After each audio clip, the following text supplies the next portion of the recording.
All right. Good afternoon, good evening, everybody. My name is Jeff Stabile, and I'm going to be presenting Trampoline 101, some basic exercises and drills to promote body awareness and body control. If you would like a spoken language translation interpretation, you should see a globe at the bottom of your screen.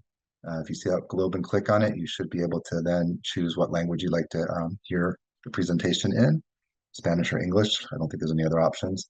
Um, that information should also be being put into the chat or the Q&A. And also, if you don't see it, when you click on the globe, there should be some like three dots to go for more options. If you click there, you should be able to find that information. Okay. All right, I'm gonna start sharing my screen and start the presentation.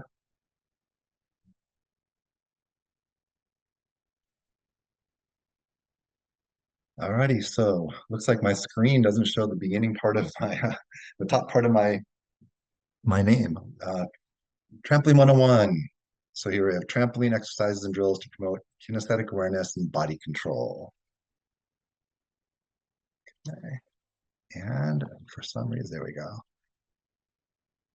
Let me go back one, if I can go back, there we go. So for the introduction now, we have several different aspects that we're going to be looking at on trampoline, how trampoline can help out beginning divers and even advanced divers with all kinds of things that are beneficial in the sport of diving. The first is body control, and then body awareness. Vertical lines, obviously very important. Independent body part movement. So for example, moving your arms and not your body at the same time, or keeping your upper body still while you lift your legs up to come into a pike or connect into a backward reverse action, getting your hips up to start your dive instead of throwing your chest down to start your dive for forward and inward spinning actions. Range of motion, getting a full range of motion with your body parts, a full toe point on the takeoff, a full push and extension out of your legs, a full stretch with your arms over your head. Components of diving, takeoffs, connections, body positions during flight, come out actions, lineup actions, and also beginner versus mature forms, which we're going to see both on the individual level as well as on the progression level for the kind of skill we're talking about. Okay. So for body control, we are talking about staying in place, being able to be on the trampoline and do a keel bounce to make sure if you're off balance, you're going to not fall off the trampoline or hurt somebody or hurt yourself. Being symmetrical, holding your muscles firm, having appropriate relaxation and tension. I got some videos that I'd like us to watch in order to see that. So we're going to go out of the screen and we're going to go to our knee drops. I have a whole document here that I'm going to share with you that has different exercises and drills that you can do and video examples of most of what we're talking about. Not everything, but most. So we're going down to our knee drops. Got to go to the drop area.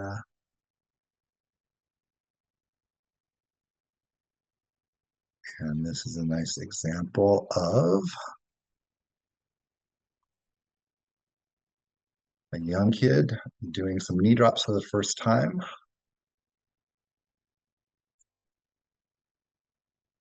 And you can see how loose his body is, how he's moving around, pulling his chest, loosening up his abs, things like that. We watch him do it a second time. And we'll see a huge amount of improvement. And this is in the same session that he did it in. This is one of the great things about trampoline is it gives your body immediate feedback. And so it helps you self-correct. The coach doesn't even need to say anything.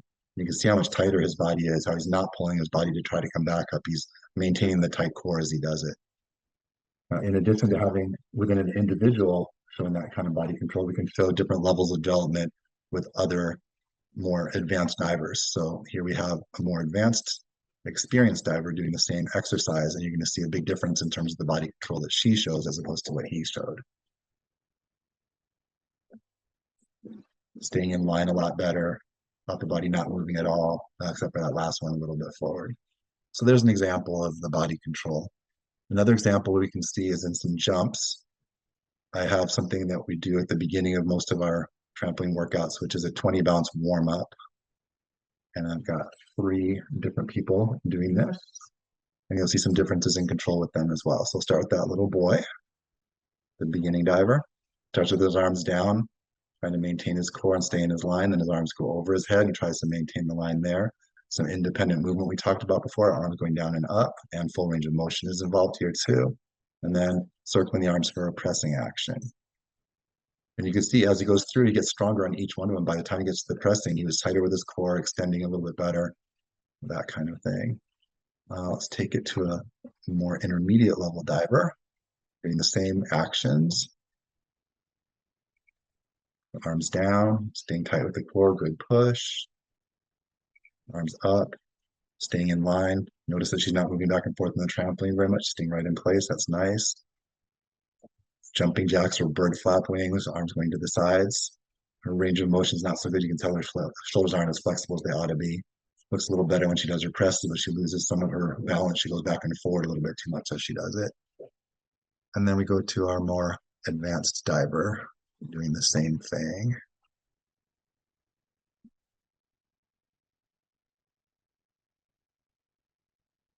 It's nice that we have the spotting rig right there, so you can see a vertical line right in the center of the trampoline where they should be staying, so it kind of is helpful, or close to the center of the trampoline. And you can see she's staying right in the same place with her feet on almost every bounce here, which is great, all the way through the first 3 sets of jumps. She does change a little bit here when she starts to get ready for her circling. She goes a little backwards and a little forwards. But generally, she's staying in the same place on the trampoline. You can see her body staying still. You can see the range of motion with her arms circling all the way. Things like that. Okay, we'll go back into the slideshow. And we'll move on to the next aspect, and that's body awareness. And for body awareness, we're talking about knowing if you're firm or loose, feeling if you're asymmetrical, identifying if something feels off to you, figuring out what strategies that you need to do in order to correct that off feeling, comparing successful movement patterns with unsuccessful ones. And I got some examples of these as well. So we're going to switch out of the presentation and we're going to go little bounces with the press. Oops, that wasn't meant to happen. Hurdle bounces with press.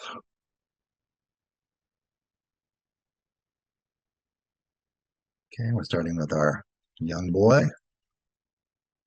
And this is an exercise where you bounce to get a little bit of range of motion and muscle memory going and your vertical lines established, and then you bring your knee up and down, knee up and down, knee up and down for doing a hurdle action.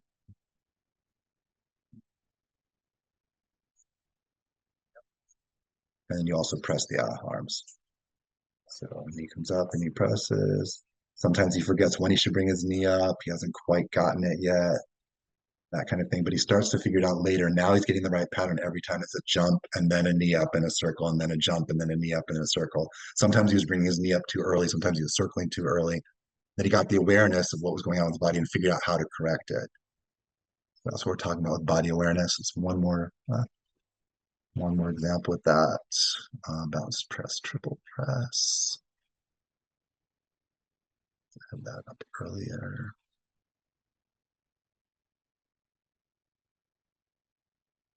So this is an exercise to get really loose shoulders, get the arms to move independently of the body, and get full range of motion on circling actions. I call it bounce press, double press, triple press. So you do a bounce first, then you do 1 circle, then you do 2 circles, and then you do 3 circles. And beginning people trying this don't have the best time with it. It's not an easy pattern to get. So we'll see 2, 3. See how she and then she went too early that time. Let's watch that one more time. She's supposed to go bounce, press, double press, triple press. And you'll see here she bounces, then she presses, then she double presses, then she holds. And that's when she was supposed to triple press. Now she tries it 1, 2, and then she went too fast to try to get it and didn't quite get to the triple press that she was looking for. Okay, let's see that. We'll do that again the next time out now that she realizes what was going wrong. And we'll see bounce, press, double press, triple press, bounce. And she stopped after 1. She didn't do multiple times with that. But that's, she got the pattern right that time of bounce, press, double press, triple press. When she realized she was tightening up her shoulders, when she realized she was holding her arms up too long, she had that body awareness to figure out what was going on next with that. Okay. We'll go on to our next slide. Back into the presentation. And now we're talking about establishing, I think I went too far. That shouldn't vertical lines. Okay, we're on vertical lines. Okay, with vertical lines, obviously in diving, vertical is the name of the game. We want to be straight up and down in the entry. We want to be straight up and down in your takeoffs. So establishing and maintaining vertical lines, as well as being able to move satellite body parts, your arms and your legs around your body while your body is maintaining a vertical line at your core. Those are really important parts of diving. Trampoline helps divers develop this understanding, to practice it, to refine it, to establish proper motor patterns related to the vertical lines, develop muscle memory for staying on vertical lines. Okay. So the bounce press, double press, triple press that we just showed you is a big part of that. And we're going to do some bounce presses. Bounce press. Start with Kyle, our little boy. So you can see he's got his line, he stays on his vertical, he bounces, he stays.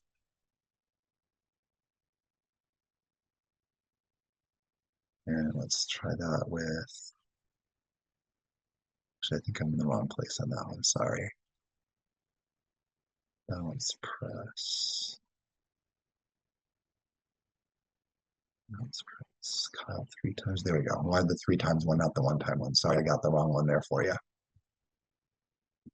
Okay, bounce, press, bounce, press, bounce, press. And he did this one in tuck position instead of straight position, so he added a different element to it. But you can see how he's staying on his vertical line, moving his arms, bringing his legs up to his body, not moving his body around to try to get in the tuck, establishing that vertical and staying on that vertical. Okay, we can see a more mature form of that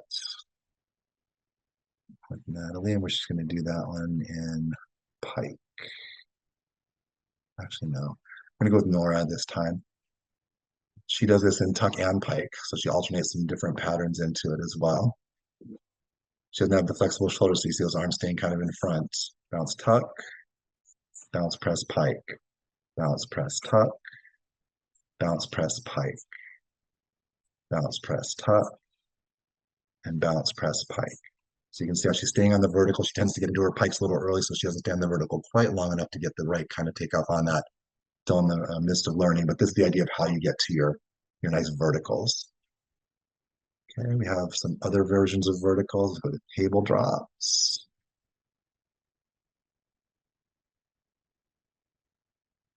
Drops, table drops, rebound, table. Okay. So here's a drop, a table drop, or a boggy drop, hands and knees on the trampoline. We're going to see, and Natalie here, my more experienced diver, doing a table drop, and then she'll rebound and stay in that vertical table drop position as she does it.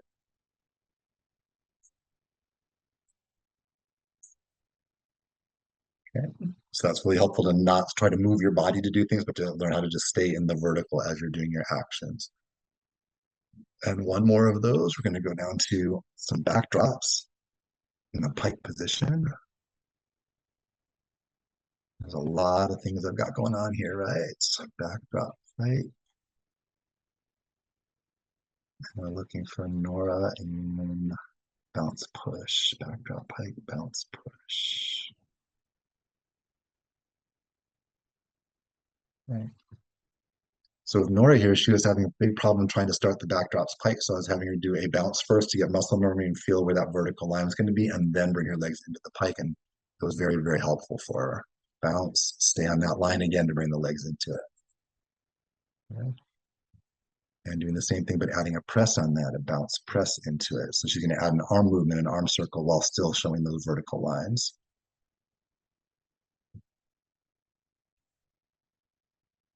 Bounce, press, staying in the vertical line. That's a new skill for her. She's been doing tuck for a while, but she hasn't tried pike. And this is the second day she was trying to do pike backdrops. And the first day there was a lot of body pull, a lot of upper body movement trying to make that happen instead of staying in the right place and using the core and the lower body to make the action happen. So lots of improvement, and I attribute that a lot to her sense of learning how to do vertical lines by doing multiple bouncing things on the trampoline. Okay, we're going to go back into the presentation and we'll go to our next slide. And this is independent movement, body part movement. And we talked about this already a little bit, but we're talking about here being able to hold your arms over your head or make a bird flap pattern or do a circling action with the rest of your body just staying still and not moving, just isolating the one part of your body that's going to be moving. Or being able to utilize ankle primes when you're priming, oscillating with your ankles when you're doing a lift for a back takeoff, not moving your body when doing it, but just having your heels go up and down, the rest of your body staying still while you're doing it. Getting a nice deep squatting position for your pressing actions and your pushing actions against a board, but not moving your body while you're doing it, leaving your body dropping down kind of like an elevator in an elevator shaft straight down into it. Pushing to full extended actions with your legs, not involving your body to push and start a back spinning action, but to fully push your legs, get your arms up and stay still, and then connect into it. Lifting your knee and stepping out of a hurdle, not moving your body forward on the step down, not lifting your chest back when you're lifting your knee up, just isolating the part of your body that you're looking for. Lifting your legs into a tuck or a pike as you're coming into a back or reverse action. Pressing out of a kick out to a push away to a lineup action. Moving your arms to your entry position without altering your body shape. A lot of kids will start doing the lineups and pull their chest and head up instead of staying still. So things on trampoline can help you to learn how to keep your body still as you're doing that. Okay, so we're gonna look at Noro, some hurdle bounces with presses. So we'll go back into here, I'm going to jumps, hurdle bounce with press for Nora.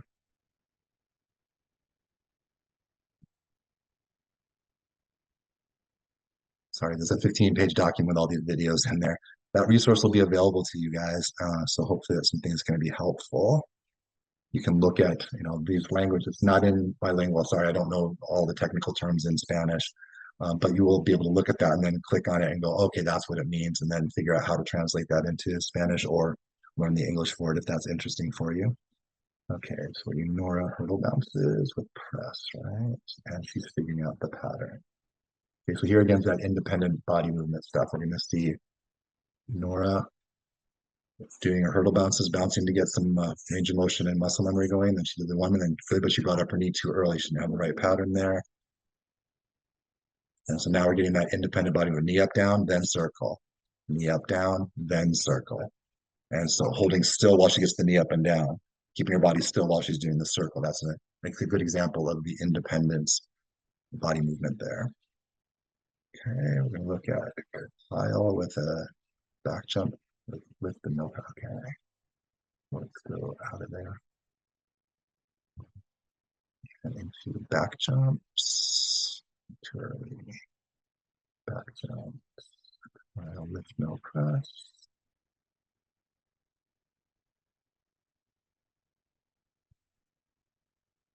So here's a drill that we can do to help people not move their bodies when they're doing back takeoff, lift and press. So he lifts up and he bends and pushes.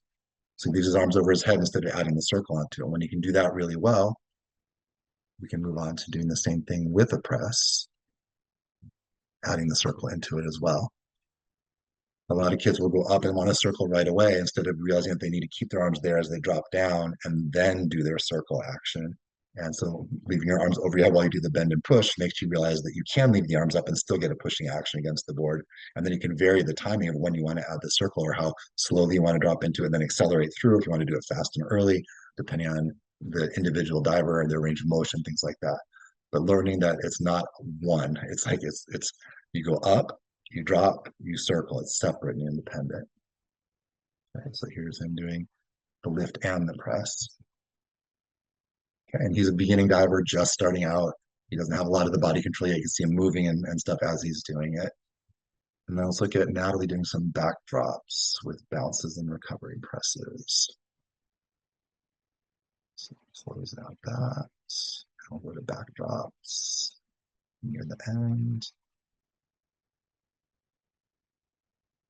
We have some backdrops pike. Natalie is doing backdrop pike, bounce and recover.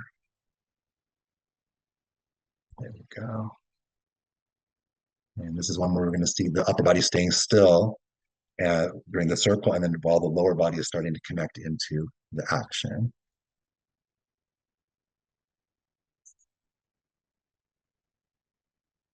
She bounces, she circles and stays still. She doesn't have the best recovery bounce there when she comes off her back. She tends to move forward a little too much, but you can see how she stays still with her body and stays isolated independently, moving her arms through, staying still, independently moving her legs up into the action, and then independently staying in that drop position in the pike. Okay, we'll go on to our next concept that we're talking about here. Put it in the slideshow. The next one is range of motion. So range of motion, full push, getting your knees all the way straight, not staying soft on the takeoff, locking your knees, pointing your feet, shoulders shrugging on the takeoff, fingers reaching for the sky, arms dropping and touching your legs, the jumping jack jumps, the bird flop one, having your arms come all the way up and touch your hands and then go down and touch your legs instead of being tight, tight, tight, tight. A lot of divers will stop the range of motion early and try to get into things fast and not be able to get that smooth connection into their actions. And then that resultant muscle memory smooth stretch on the entry. Making sure you seal your biceps against your ears like a Ziploc bag, getting that full range of motion instead of staying here for your entries. One seal there. Getting the biggest possible arm circle that you can make, making your tucks as small as they can possibly be, making your pikes fold completely in half, getting your fingers extended out to infinity while you're standing in a ready position instead of being like this. All those kind of things. If you see some examples of that, we're going to look at stomach drops pike from all three of those divers. Okay, so we'll back up to stomach drops. Stomach drop pike. Pike stomach drops. Stomach drop pressing from Kyle. All right, so we're going to have Kyle's first attempt at a stomach drop pike with a press, or not with a press, just pushing. And you can see he doesn't quite have the tight legs and toes and this comfort to get that push all the way to straight and get that full range of motion to straight legs to come into it. He also doesn't have his leg coming in the front for the pike into the right place for himself to control it. However, in the same session later, he ended up doing it quite a bit better. Just a couple of turns later, took the trampoline and gave him feedback, and I gave him some coaching feedback, and now you can see, oh, legs are a lot straighter. His legs started to come in front a little bit more, so he controlled it going down instead of moving over onto his chest better. Okay, let's move on to Nora doing the same thing. And she had a big issue with throwing her chest very fast into it and landing on her chest. And you can see she still throws her chest a little down fast into it. Let's watch that one more time. You can see her chest goes a little quick down instead of really popping up into it. And we'll see a better version of that from Natalie doing that same stomach drop, where she stays on the line, gets that full extension and range up with her shoulders and her arms to come into the pike, brings your feet in front into the pike, and really controls that very nicely. Now, a little later in that same session, Nora actually did that with a press. Let me see if I can find that one here. I think it is. Where she did get her arms through and get to that right place on the takeoff. So she did get the range of motion she needed to have, even though she had a circle onto it in order to control. And you'll see the difference on this compared to that first one she did. You know, her chest doesn't come down fast in front. She's very good control on that. And that was a nice aha moment for her. She suddenly started applying that on all of her stomach drop actions and all of her inwards and her fronts. You know, keeping the chest still, getting the arms up, focusing on the hips coming up to start it. It was a fantastic occurrence, and it was great that the trampoline, these simple things on trampoline can help. There's hundreds of things you can do on trampoline, as you can see. I've got lots of videos and lots of different exercises here to share with you. And all these things can be done without a lot of training on the part of the coach. You don't need any special equipment. You just need that trampoline there. And start with the basics, and we're going to go through progressions after we finish going through the components of diving, which is next. And I'll show you how you can utilize all of these skills. Okay, so let's go back into the slideshow. And we just did range of motion. So now we're going on to components of diving. So in the components of diving, we've already talked about a lot of these things embedded in some of the other aspects we've looked at. A ready position with your arms down at your sides or your arms out in your T position, getting ready. Your approaches, you can see you can do a complete lift and press with primes like you would for any kind of back takeoff action on a springboard. And you can do smaller versions of a front approach. You can do a one-step hopping hurdle or a one-step walking hurdle. You can even break it down to doing just hurdles into the end of the hurdle to the center and then doing something. So you can break it down with a task analysis to really small components, and then you can chain those all together to bigger ones. You just can't do an entire walking approach with all your steps. You need a drive board for that, or an extremely long trampoline, I guess. And then basic takeoffs. So getting your full arms over your head, getting your takeoffs popping the right way or reaching the right way for back and reverse, over the top, a little bit more hollow in front for the fronts and inwards. Basic connections into your actions. We're not working on somersaulting here. We're just talking about how to get a little bit of rotation going forward and how to do it with the right part of your body. How to get a little bit of rotation backwards, how to do it with the right part of your body. A lot of divers will start their fronts by throwing their chests into it. And then on the trampoline, automatically you get the feedback that that's not going to be helpful because you're going to hit and worm like that when you land like that. It's got to start from your hips. You got to keep your upper body high in that nice rounded position over the top. And the trampoline exercises really help out a lot with that. With the backs as well, you pull your body, you're going to go over onto your shoulders and neck, and that's certainly no good. You got to keep your body still. You got to make sure you're starting with a good extension, maybe a little open with the arms behind you, but not your body. And then lift your legs up. Use your core and your abs and your hips to lift your legs up to get that started. The basic body positions, good tucks, good pikes. We saw how Kyle has kind of loose tucks, loose pikes, not so great yet. We saw Natalie have much better positions. Basic come out. So when you kick out of a back dive, you want to kick out from a tuck, or you want to kick and you want to stay in that position. You don't want to pull your body, you want to stay in your position. When you come out of the front or inward, you want to come out with your lower body in back of you while your upper body stays still. You don't want to pull your upper body out. These are things we can work on the trampoline. So let's take a look at a couple of examples of these things. We'll look at Kyle's back dive straight. Kyle 2-1A. It's a backdrop, so we're going to go down this way. Kyle 2-1A.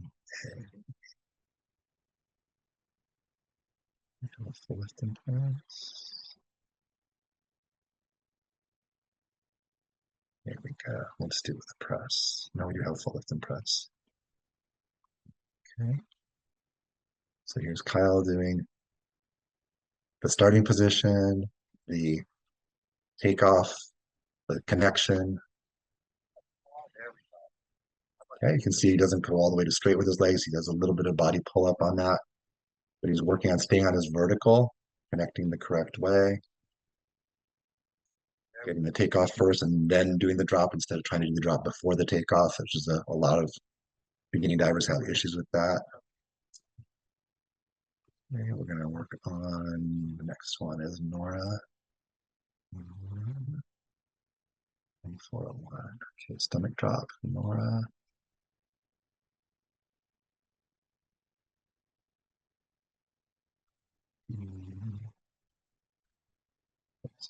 It's Nora 11B.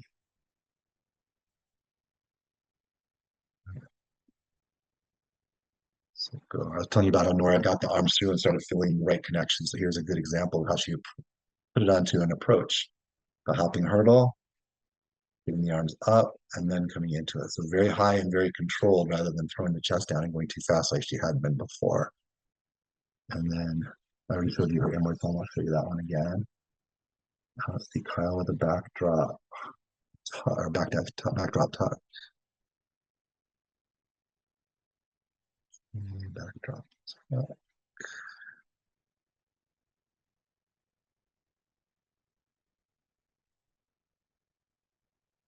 Okay.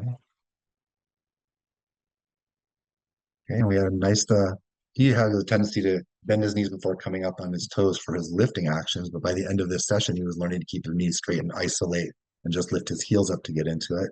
And again, like you saw in his straight, you can see he stayed on his vertical line. He did the jump action first, and then he tried to come into his tuck.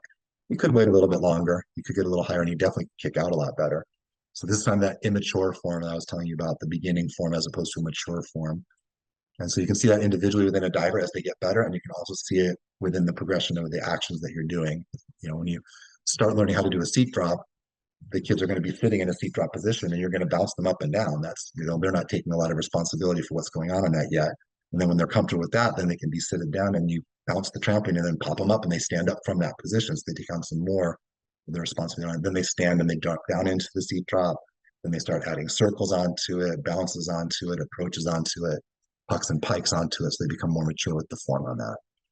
And we'll go on to one more of those. We'll do reverse drop putt from Natalie.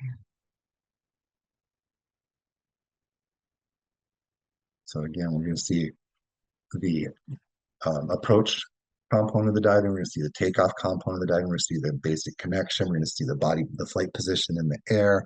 And we're going to see the kick out. We won't really see a lineup, obviously, because we're on trampoline, no spotting belt here. So nice and tall, into the action. Okay, so this trampoline, the trampoline exercises can very much help out divers to get a good sense of the basic body positions, components of diving that they need to focus on before they actually bring them in the water or in concert with what they're doing in the water.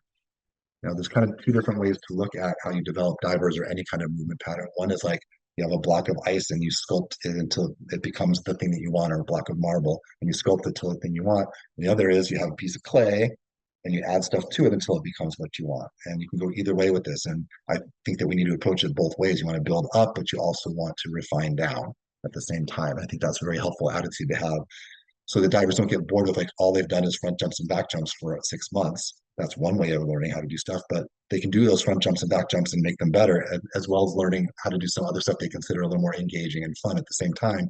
Even if those more advanced skills are not yet done proficiently, they're doing them and you work on getting them better and better and better, as opposed to you have to get all this stuff better first before we try that. I mean, there's both way perspectives on how to do it, and depending on your culture, depending on your individual philosophy as a coach, one may appeal more and one might be more your style. But being open to having both kinds of techniques, I think, is a really valuable thing to do. All right, let's go on to our next one and go to slideshow. And we're on the beginner versus mature forms. Okay, so we were just talking a lot about that. And so just like any other learning of movement patterns, trampoline jumps and drops will reveal immature forms or beginner forms. We'll have loose core, soft knees, unpointed toes, bent elbows, incomplete arm circles, things like that. Trampoline is a great teacher, like I said, because your body pretty much figures out what happens from the feedback it gets from how you land. Like I did that, oh, that didn't feel good. It felt like I went too fast, or I landed on my shoulders and I could feel that didn't feel comfortable. I was afraid for my neck. That time I landed on my back, that felt really controlled. That's great. And I kept my chest still. So as a coach, it's great to have the divers figure that stuff out for themselves from the feedback they're getting from the equipment they're using. You know, and if they're not, then we can also supplement that with our coaching cues and corrections as well. Okay, mature forms are going to show good posture, you know, nice amplitude with their ankles and their heels when they're doing their lifting actions, nice deep squats, strong pushes to full extensions, full range of motion with their arm circles, good timing, proper body part initiation of rotation, good form in flight positions, firm but not tense muscles at appropriate times in the movement patterns, and smooth transitions from one component of diving to the next action.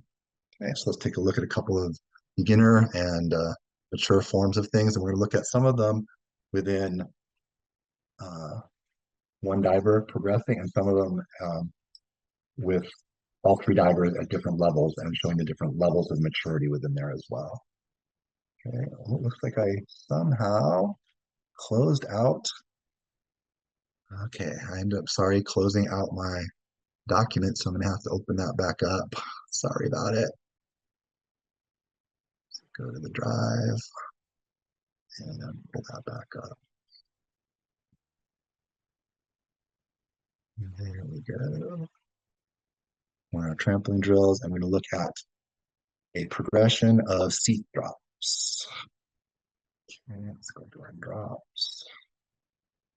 All right, so this is how I tend to start with beginner seat drops when they've never done them before ever. They'll be sitting on the trampoline in their seat drop position, their chests forward, their hands next to their hips, their elbows bent and soft, but their core is nice and tight, their legs tight, toes pointed. And then I'll bounce them like popcorn. I'll push down against the trampoline with my foot. If I'm standing the side, I could do it with my hands. And then as they get more and more comfortable and controlled, I push harder and harder, have them popcorn higher and higher and higher to show the control. And the kids love this. They think it's one of the funnest things they've ever done in their lives. They always giggle and laugh and love it. Okay. So that was Kyle doing that. He's already got an independent seat drop, so he didn't need that, but I wanted to show that a little bit more.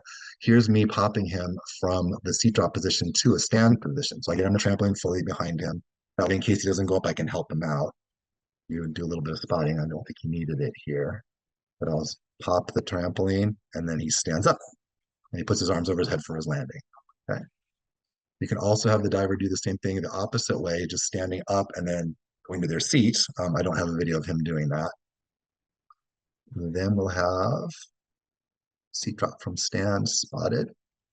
So this is in case they try to pull their bodies. This is, again, beginner forms, not mature yet. I've got my hand against his back in case he pulls the body back to try to make it happen so that I can control what he's doing on it and keep him safe. I can also control the bounce on the trampoline by keeping my feet on the trampoline and bending my knees or whatever to stop the bounce or add the bounce. That's a spotted seat drop. Once they're comfortable and I'm comfortable, I could do either a phantom spot where I'm behind him and I don't touch him, or I could just say, "Hey, you got it. You don't need me on here at all." I didn't do a phantom spot for him, but here's another. He did the one. Okay. Here is him doing 3 in a row. So we call this swing time. He's going to do a seat drop and then a bounce and then a seat drop and then a bounce and then a seat drop and then a bounce. And again, this is where the trampoline and the feedback the body gets from the trampoline without the coach saying anything is going to make it get better and better and better each time out, hopefully. Okay, so here we have Kyle push and seat drop, push and seat drop, push and seat drop. So you can see he rebounded backwards on the second one and realized that wasn't good on the third one. He stayed in the right line again. So the feedback he got from the trampoline helped him make that better. Okay, and then we have a pressing seat drop. So now we're going to add a circle onto it now that he's comfortable.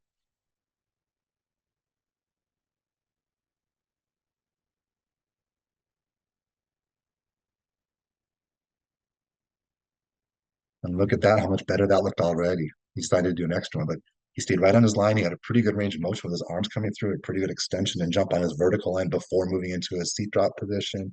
And then he dropped down, staying very controlled with his body. Pretty impressive.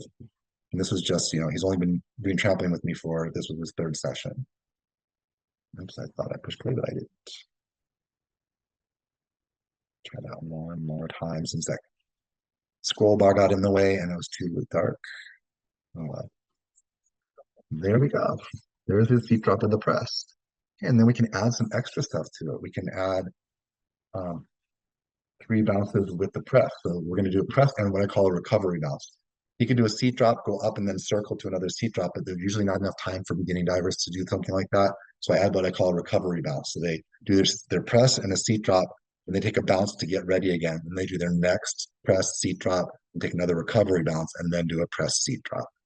If they start getting strong enough and high enough, they can just go right to their position and add their circle right away. I don't have anybody in the video doing that though, but here we go with Kyle doing his progression with seat drops with the press. So he starts up in bounce press, seat drop, bounce, press, seat drop, bounce, press. A little too early there, and you can see how his body started taking over on that third one when he circled too early. So you can rest assured that we had a little discussion about how the first 2 were pretty good and his third one wasn't so good because he was early, because he used the wrong body part to start that. Okay, we'll move on to a full lift and press. So this is a back action. He's going to stand forward of the center of the trampoline this time. See him in front of that bar. He's going to do a lift and a press, and he's going to do a seat drop and move backwards so that it mimics a back takeoff action. And again, you can see how his knees are now straighter when he's doing his lift and his press. He's doing his nice press action without body involvement. He's getting his nice vertical line jump. He's separating out the takeoff from the connection. So trampoline, very helpful. And not only that, you get to do a lot more, a lot faster on trampoline than you would if you were on the diving board and having to swim to the side, get out, get back on the board, probably wait in line as well. A lot of times trampoline is going to be an individual thing. I'll do a 30-minute session with an athlete rather than having a whole bunch of athletes or a small group of athletes, and everybody will do a skill and then everyone will do the next skill.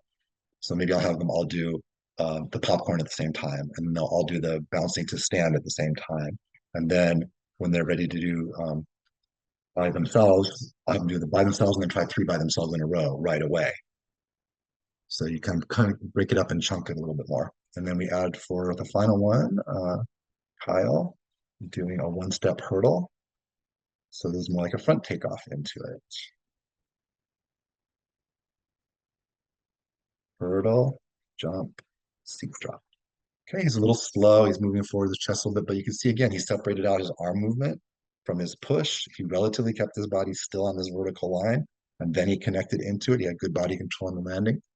So these are kinds of things that doing a lot of trampoline is going to help the kids get that muscle memory, get those patterns just well established in their body that they can then apply almost automatically, unconsciously when they do their diving as well. We can go beyond that. We can add tuck and pike into the seat drops. This is something that I don't know if a lot of people do. Usually just stay with the basic seat drops, the basic kinds of drops. So you can do them in all the different positions. So you can do a pushing tuck seat drop. We can go on to maybe a pressing seat drop pike. His pikes are not so good. Oh, what happened there? Okay, there we go. Well, that pike wasn't so bad. He didn't reach for his toes. Let's look at that one more time. The legs stayed nice and straight. His body position was good, but his arms didn't really extend out into it yet. But he's getting there. But these are all the different kinds of things you can do, and you can apply a bunch of different variations to it. But that's basically uh, beginner form up through mature form for the skill itself. And now we can look at also the beginner form versus mature form for an action. And let's see, I wanted to get something that all three of them had. And we've already seen this one, but we're going to see it again. It's going to be the stomach drop pushing, the stomach drop pushing pike. Okay, so we see the immature form here from Kyle, doing the push with the soft knees, throwing his chest a little bit too much. And you see a better version of it from Nora, where she has nice straight legs and good push with her hips up, but her upper body goes into it a little too fast, a little quick, and stays a little bit low, slightly out of control there. And then we have a really great version of it from Natalie, who stays right on her line, pops the hips up.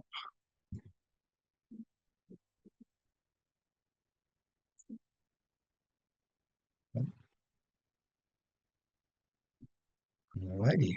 So that is all of the concepts that I wanted to talk about. So let's go back to the slideshow so I can say thank you. It's not the end of the presentation though. So thank you. What I'd like to do now is maybe go into a little bit of a break, a 5-minute break or so, and then we'll go into those documents or that document. And kind of like how I showed the progression of the seat drop with Kyle, um, we can go through all the different kinds of drops and talk and some jumps as well and some different things that can be done to help out that. So let's take about a 5-minute break. Actually, maybe before the 5-minute break, are there any questions in the question and answer? I do see a So question and please answer. put your questions in the question and answer. There's one comment in there which we do appreciate. It's just confirming some Spanish terms Okay, and great. Thank how you. they're used locally. And I was able to find the question and answer. I can see it. I have to go into the more in order to see it. It doesn't show up on my toolbar until I go into the more. That's why I wasn't able to see it earlier. But okay, let's take a 5-minute break or so, and then we'll come back and go through this long 15-page document with lots and Okay. lots of video examples of what we're doing. Okay. So at 7:50, we will regroup. So 5 minutes, Yes. 5 minutes. 7:50. If you think of any questions in the meantime, please put them in the question and answer box, and we will circle back to them. Sounds good.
I'm back and ready to go whenever you are.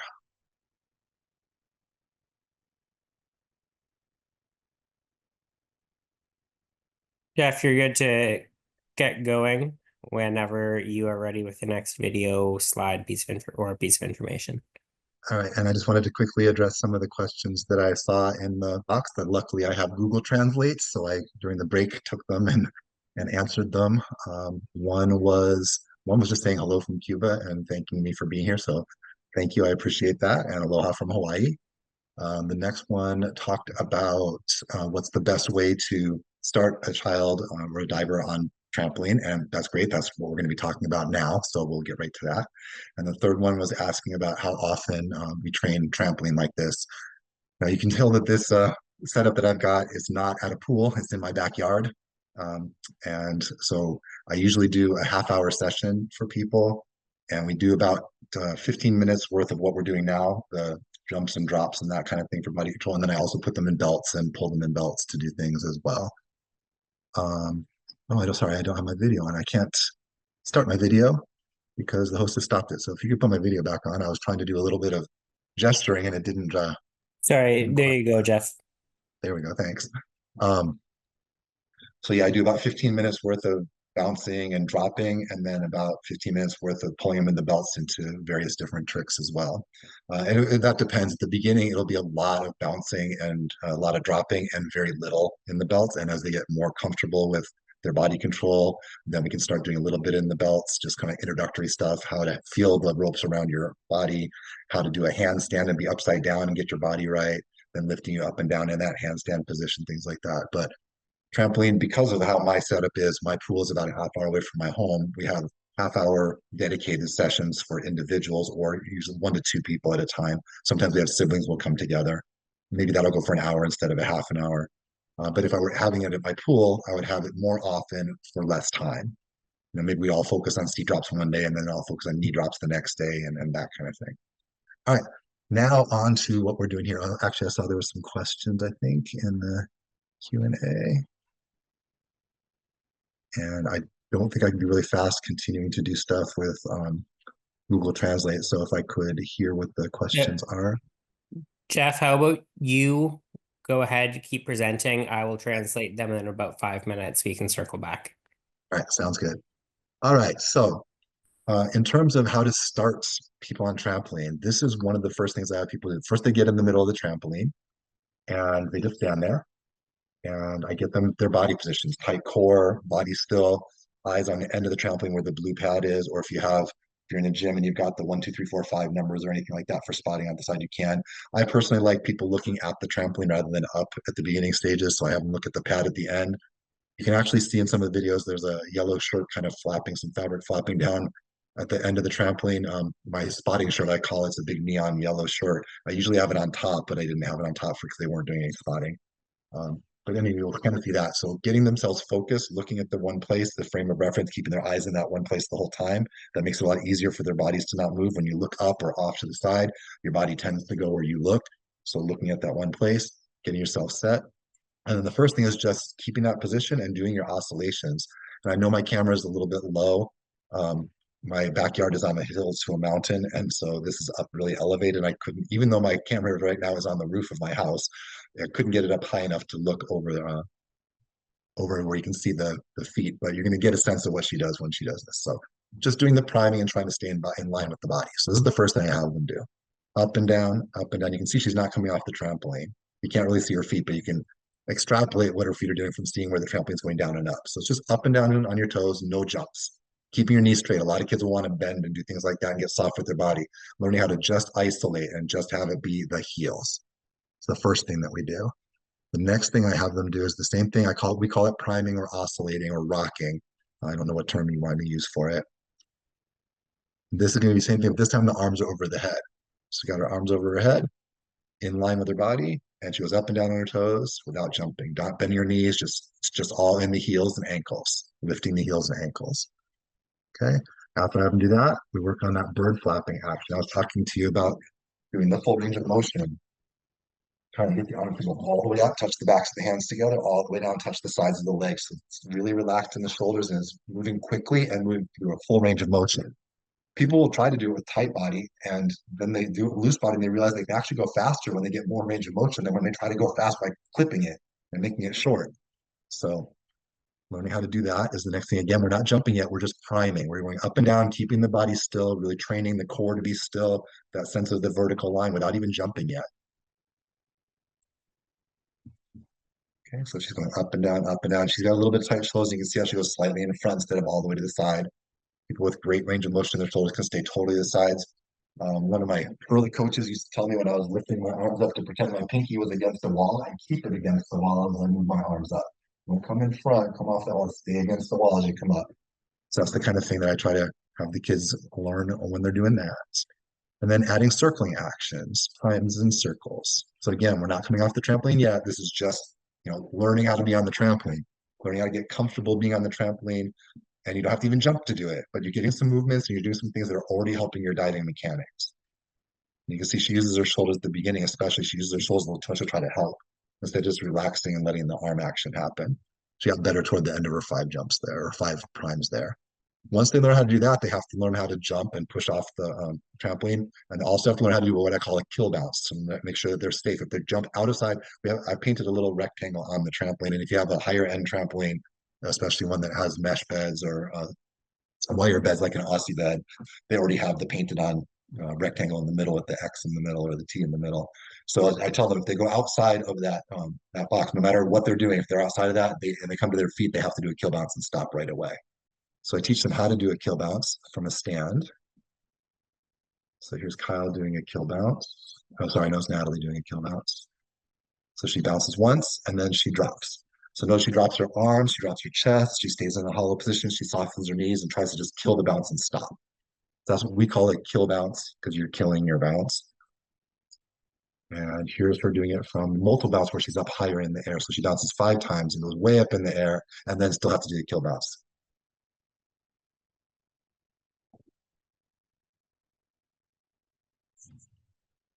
So she's going nice and high, 3, 4, 5, kill bounce.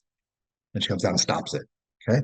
So that gives them the control and the comfort that if they know that if they feel like they've done something wrong, they can stop it and not get hurt, not fall off the side of the trampoline, that kind of thing.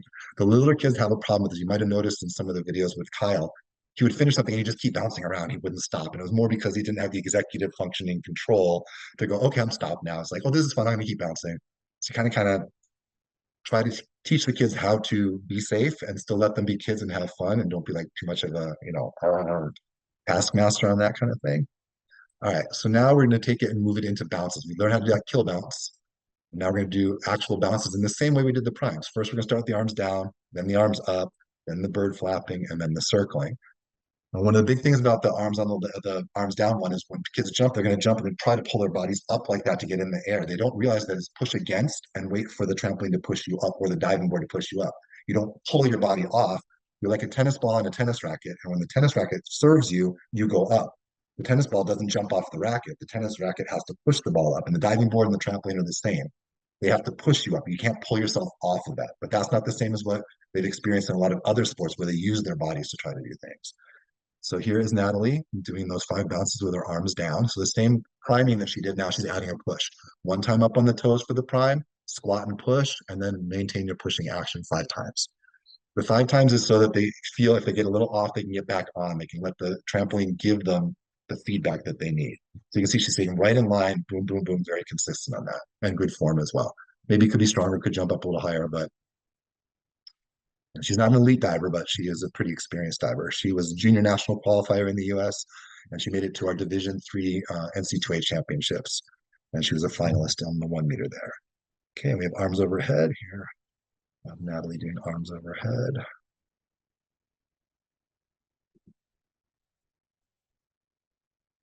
And push and stretch. Now this time's a little different. You're not going to be pushing the shoulders down. You're going to push and stretch the arms up. And again, you want to do that without a lot of kids when they stretch their arms up, you'll see them pull their bodies backwards as they stretch up, or they'll go too far forward. They have to learn how to stay still and just stretch up. So here's about the vertical lines, the full range of motion, the form that we were talking about before. This is where the trampoline stuff comes in helpful. But that was her doing it 1 time. And then here's Kyle doing the same thing and in tuck position 1 time. So he's just gonna go up on his toes, push, and do a tuck and stop. Okay? And he doesn't quite stop. He doesn't kill bounce. He bounces a little bit extra. And you can see he's starting with his arms bent, not straight. His body's a little bit involved. He's not quite as mature in this form and his actions as what we saw Natalie doing. And then he was Natalie doing a pushing front jump pike. I wouldn't necessarily add the front jump pike early for the younger kids, especially because, okay, why is it not showing up? There we go. Especially because they don't have the strength to get up high enough to get their legs to come into the pike and out before they're going to land on it. So I usually have the kids do pike, maybe like an approximation of the pike with soft knees, and I don't want good form just so they get the idea of it. And then they'll add some bounces first to get some power and some height and then do the pike. So they'll do some multiple bouncing things to do that. So those are the basic jumps that they would have to do. And then I start having them do multiple ones, arms over the head with multiple bounces. So let's use, we'll use Kyle, especially because I heard some questions about beginning people. So having a more beginner diver is probably more related to what you would like. So here is Kyle doing 5 bounces, arms over his head, bounce, push, bounce, push. You can see that his ankle, you can even see when he's jumping off the trampoline. We'll watch this one more time. He's not really pointing his toes. He's coming off kind of soft here. He's not bending his knees real deep. He's not coming up on his toes real high. So those are the immature forms, the beginner forms that he will get better with as he does more and more of it. And I give him correction and he gets correction from what he does on the trampoline. So here's him doing it again. And take a look at some of these things. Not really strong jump, but a pretty good sense of staying on his vertical lines, which is great. That's what we want to see. And once he gets more comfortable, I'll say, let's push harder. Push the trampoline down into the deck, the wood that's underneath it. Push as hard as you can. Let it pop you up. The more you push, the more it pushes you up and the better it is. And when they learn that and get an idea of that, that's going to help their diving because the more you push, the more the board gives you power. Okay. And then the bird flapping jumps. Okay. And here's Kyle doing the jumping jack jumps. Now, again, his form's not great, but he has pretty good range of motion, pretty good flexibility as he's doing this.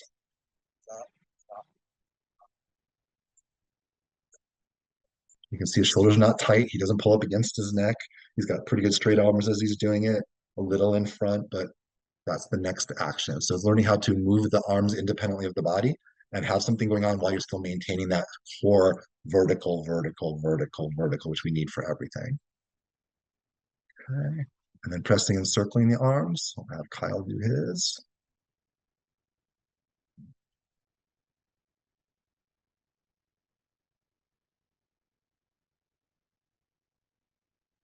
You can see now he's getting his arms over. There we go. You can see the progression even within the series he just did. The first couple were tight with the shoulders and pulling back. And then I didn't say anything, but he realized that that wasn't feeling good. And he loosened up. He kept his chest on. He got his stretch up over his head by the end of the series. So look at his first couple. You can see him circle and pull back, pull back. Oh, I don't like that. Oh, now it's better. Now it's better. Okay, now I got it. So it's great to see that happen. I love that about trampoline. It's one of the most beneficial things that you can have with trampoline. And then we can have connected ones. Here is Nora doing flapping and pressing. So you can do the arm circles as well as the, not sorry, so you're going to do the bird wings going up and down as well as doing the circles all the way through. Okay, and we did this after she did the 20 bounce routine where the arms were down for 5, and then the arms were up for 5. Then she added the bird flapping for 5, and then the circling for 5. And the bird flapping and circling weren't so good, although the arms down and the arms up were good. So I said, let's focus on the last 2 again. So let's do the arms up, the bird flapping ones, and then the circling ones. So you see her doing the bird flapping ones, and then circling. And so much better with her arms than what she did in the original session.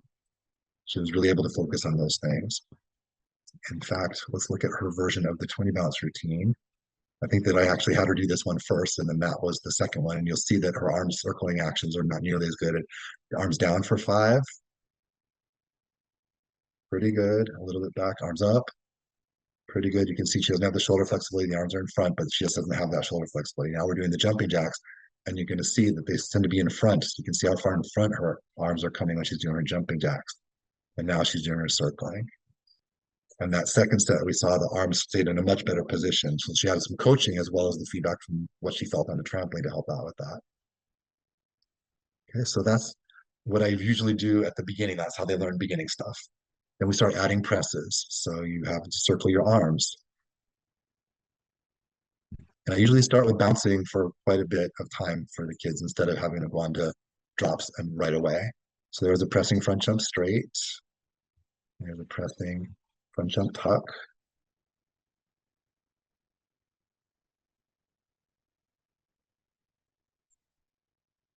And then we have a pressing front jump pike.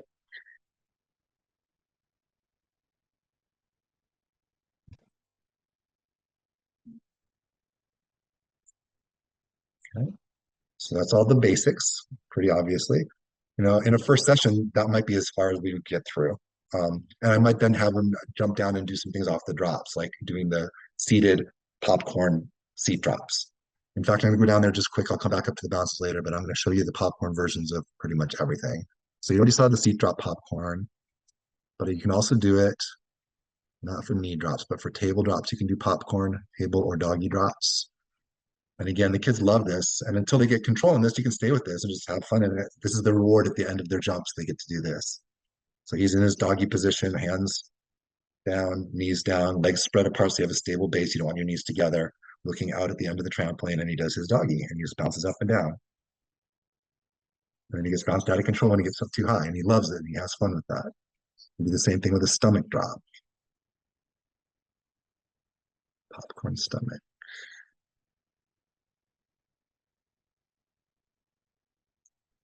And even if it seems like it's kind of silly and nothing, they're learning body control. They're learning how not to move their chest down when they're doing this or their hips up too much, but how to stay still. And you can see he kind of loosened up and lifted his legs up a little bit and started moving forward. As we do more and more of those, he'll learn how to stay in place and be more still with his body. And it sets the stage with no nervousness about, oh, I can't go to my stomach. Oh, it's like, just do this and I'll take care of everything. You don't have to worry about anything at all. And then backdrops. These ones are fun. I call them dead cockroaches. You have to be like a dead cockroach with rigor mortis, your arms and legs up in the air all tense and tight like that. And then I bounce you up and down. This one's the toughest one by far because your leg goes off to the side or you soften your body. This one's toughest by far. It's rare that someone does this the first time really, really well. And Kyle was no exception. He did not do this very well the first time. So this is the first time he did it. You'll see him just kind of go crazy. You can see him just wiggling all over the place. There's no dead cockroach going on there at all. He's just all over the place. Let's see if we can. I'd like to be able to get rid of the scroll bar so you can see it a little better, but it's just not happening because there's such short videos. Sorry about that. But let's take a look at the second time. This is just the second time that was the first time he did it ever. This is the second time he did it ever. And you're going to see how much the body control comes in amazingly well, even though I didn't teach him anything more. I just reminded him, stay tight. And you can see how he's not moving around so much. Now we're going higher in the air, staying still with the body and going way up. Okay. So you can do that as a beginning thing for the kids. They don't have to have any skills in it. They just have to figure out how to stay tight like you tell them to, and you take care of all the stuff. And when they're about to out of control, you stop popping, warning them, and it's all good. All right, let's go back up to the jumps again. Okay, we had the pre-jumping, we had the basic jumping, we had single presses. Okay, now this is something that I really like, again, for getting the independent movement of the bodies and the vertical lines and the full range of motion and the positions. It's all great. So here is a bounce tuck, bounce straight, bounce tuck.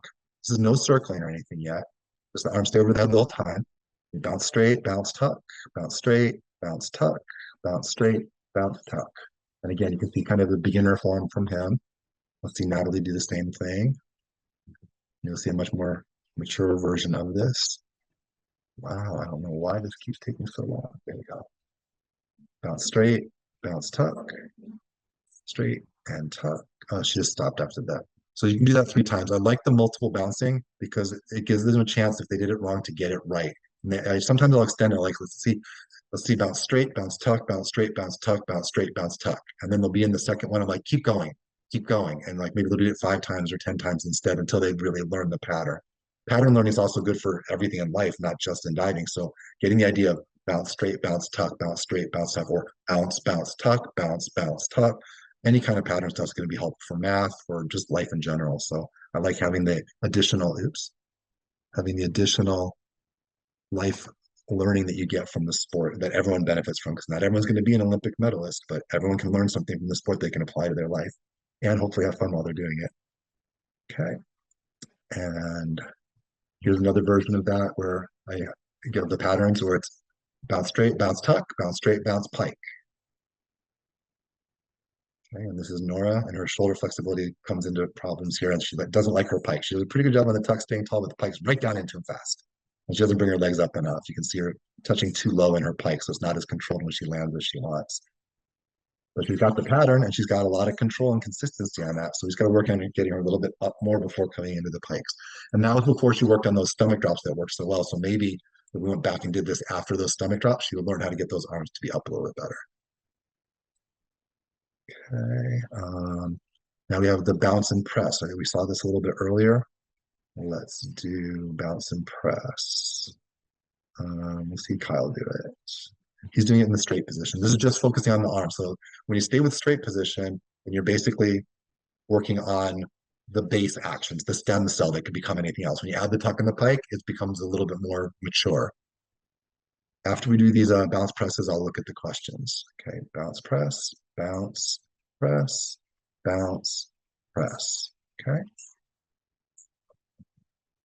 And then we'll have Natalie do a bounce press with pike.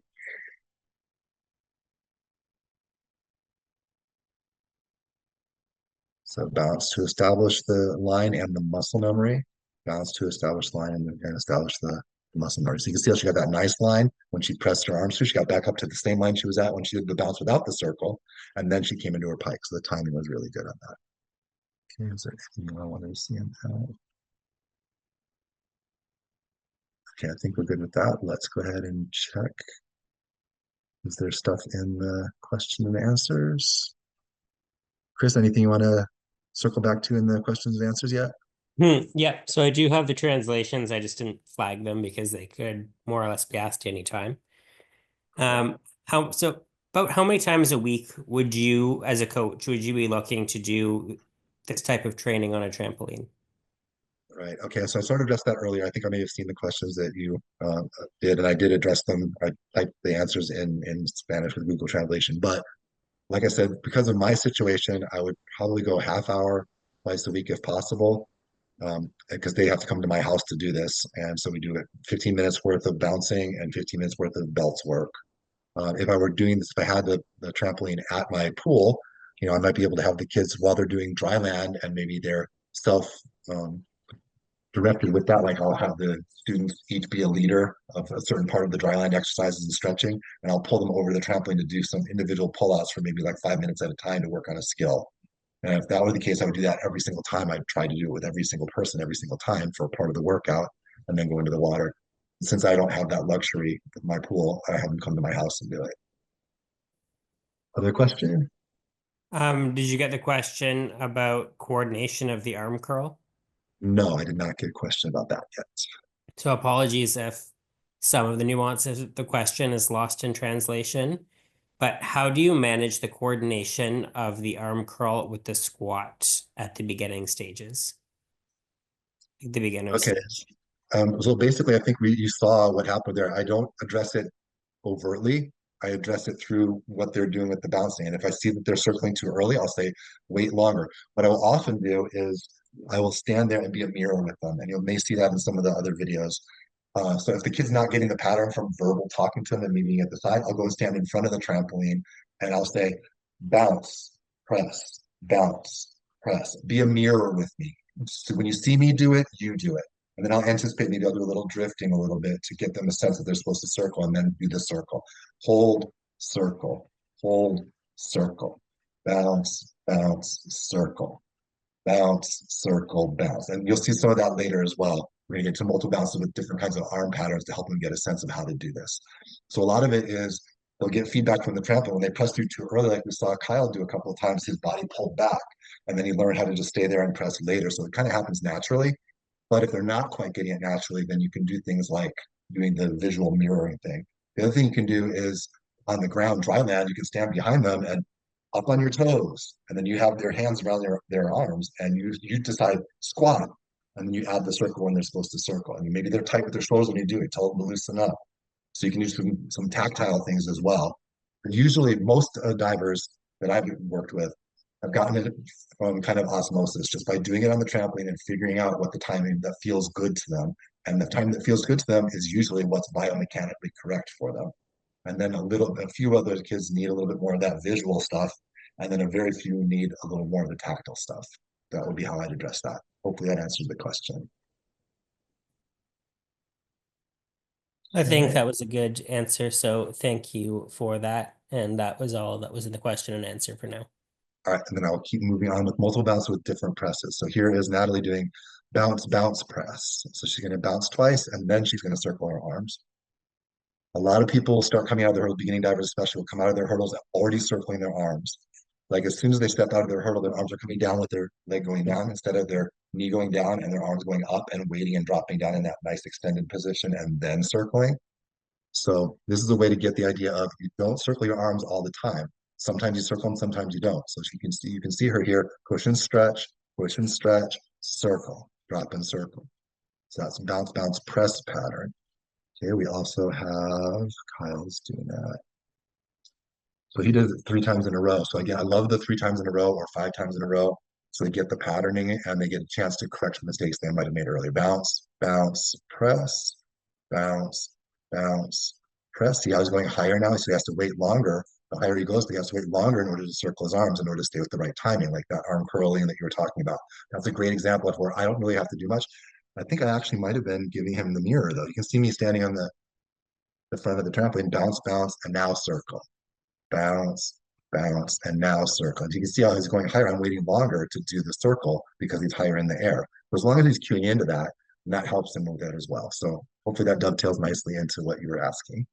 And yay, good for the timing on that. Okay, let's see. Here's press, press, bounce. So this time you're going to see 2 circles and then not circling.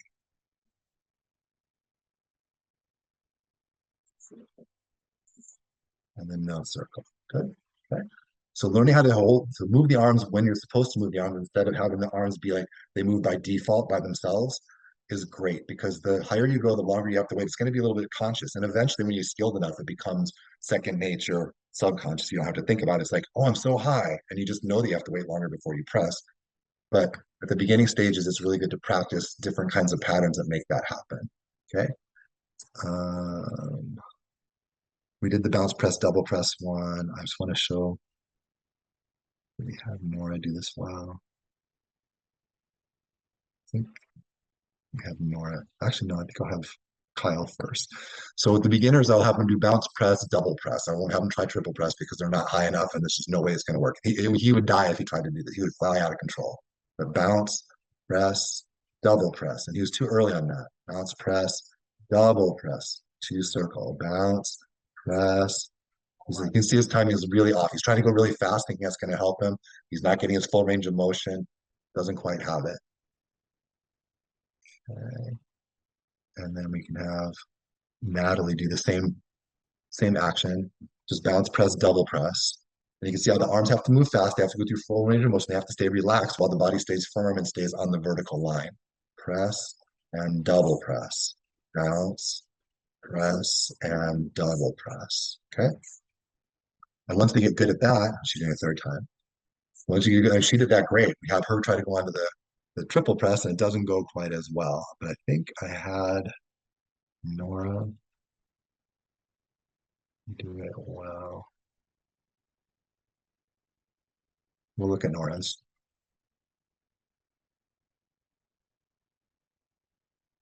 And she's going to do the bounce, press, triple press, bounce, press, double press, triple press, bounce, press, double press, triple press.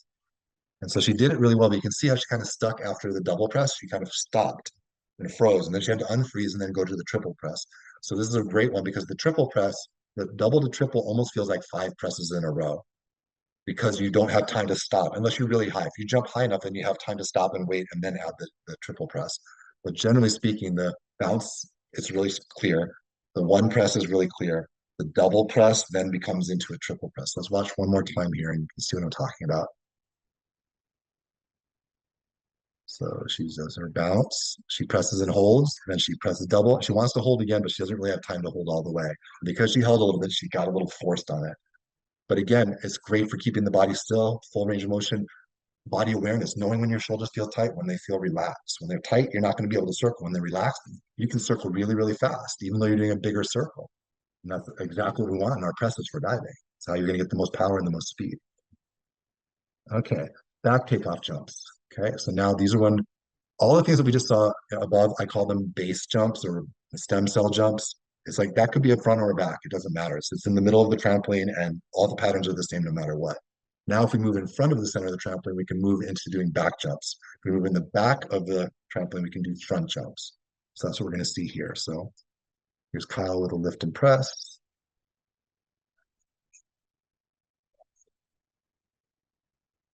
Okay. And let's go to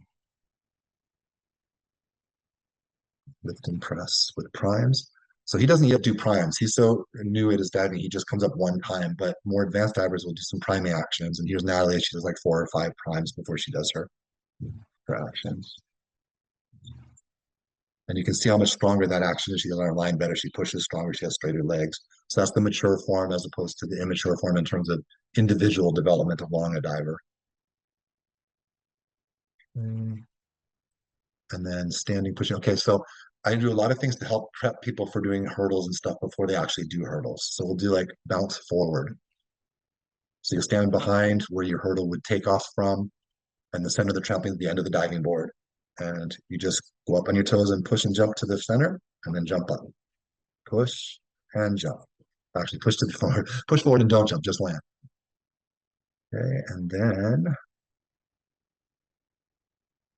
bounce in the same place and then move forward. So stay where you are and now move forward. Good. That's exactly what we want to do. Have the control. So if you're doing a hopping hurdle, you want to feel yourself not moving forward so much. You are going to travel forward, but you don't want to feel it so much. Okay. And then here's one where you bounce forward and then you bounce a second time after you bounce forward. So it's just different patterns. So you give body awareness and kinesthetic awareness. Give yourself a little more vocabulary to work with. So you can see she bounced forward on the first bounce, and then in the middle, she stayed there and bounced another time afterwards. Okay. So now we can bounce forward and add a press. So this is like a hurdle without the knee coming up, a standing hurdle without the knee coming up. Okay. That's kind of the end of what we see on the triple bouncing exercises that are very popular around the world for the last decade or two. Okay. And now we have a bounce forward, we have 2 bounces and then bounce forward and press. She's going to bounce in place, then bounce forward, and then so she stays in place, bounces forward, and then circles. Okay, so these are all patterns that are going to be helpful to get a person to not lean forward in their hurdles, stay on their line when they're doing their hurdles. That doesn't involve bringing the knee up yet. We're doing a task analysis, going back to the basic part of the skill. What's the most important thing? First, you have to learn how to come off the board in the right place. Then you have to learn how to circle the arms to do it. Then you have to have your knee up and you have to be able to hop to the end. And then you have to do that with a circle. And you have to be able to lift your arms up and your knee up to get there. And you like chain backwards until you get the whole thing done. So this is like breaking it down to its basic elements, doing those basic elements and then chaining them through until we get to the whole thing. Okay. So here's some Karate Kid actions. Call them Karate Kid because that's what was popular when I was a young kid, and my coach called it the Karate Kid. Arms up, knee up, just standing there and then hop to the end. Hop and stop. Stop. Don't jump, just hop and stop. Be in landing, be in control. Okay. And then we'll do that same thing, but this time we're going to add a rebound. Do that same hop, but push strong and jump up again after it. So again, we're starting to add a little bit more to it. The first one was just hopping and that's it. Now it's hopping and bouncing and pushing. Okay. And then it's going to be, we can do a double jump. So I'm not going to worry about the double jump one. I'm just going to stay with the basic. This one adds the circling action with the arms, the press. So she's going to do the same thing we just saw, but she's going to add a circle between the hop and the landing. Hop, circle, land. Okay. She added an extra bounce at the end. Okay. And then I showed you the hurdle bounces where you just bounce and have your knee go up and down. This is ones without circles. I don't think I showed you the ones without circles yet. So bouncing till you establish your line, and then your knee comes up, knee comes up, knee comes up, knee comes up. And you can see this is a very immature form. The knee comes up and it falls down. The toe is not pointed. He's not really stretching. Then we can go to a more advanced form of that. We'll go to North. We haven't seen a lot of her. I don't have as many of her. Okay, so you see the bouncing to establish the lines in the vertical, the muscle memory, and then he comes up, down, up, down. And you can see she's much better. She steps down. She has pointed toes. She has the issue of the arms going forward we were talking about before. When she steps out of her hurdle, she moves forward instead of stretching up. So might as well look at the really good version of that, and we'll see Natalie do it. And you'll see her arms stay over her head while she does that. It's a more mature form.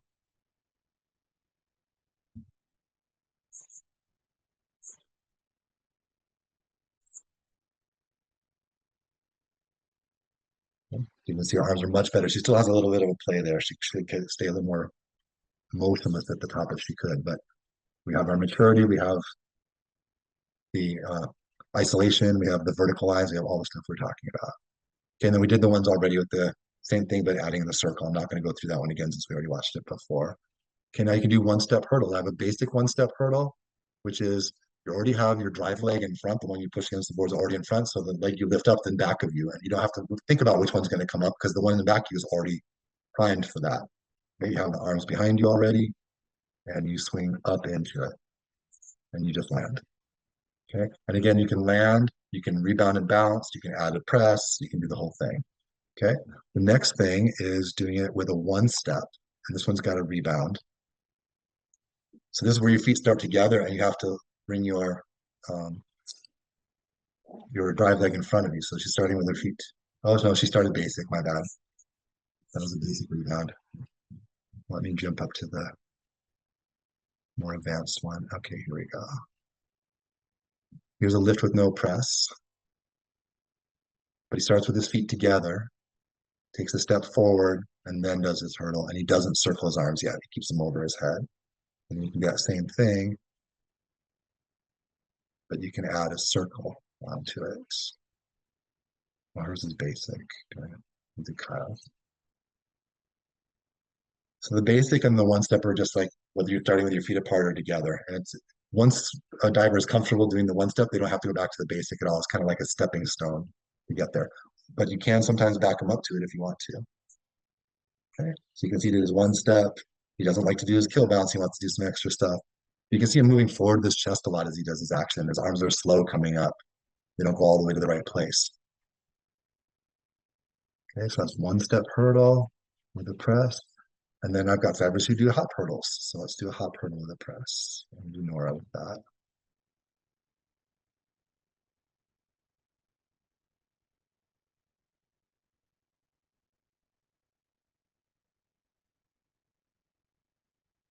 Okay.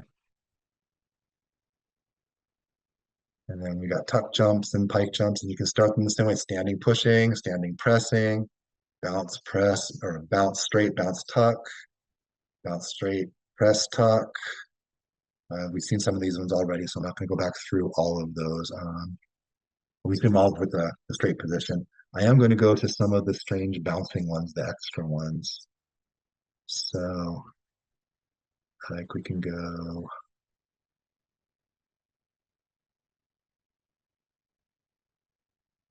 Press, bounce, press, front jump pike.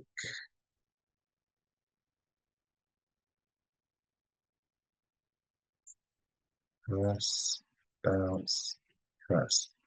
Okay, so you see we started with the one-step hurdle, the hopping hurdle, but then we added the bounce, press, bounce arm action. So it's a little different than the regular thing. So you can mix and match all kinds of things to help divers develop that kinesthetic vocabulary. Let's see if there's another fun one. Okay, here is a hopping hurdle with no press and then a press into the front jump pike. So she's gonna leave her arms up the first time when she lands, and then she's gonna add the circle. Okay. So it helps with the isolation, helps with learning to stay with the vertical. Okay, we have some twisting jumps, some basic twisting jumps.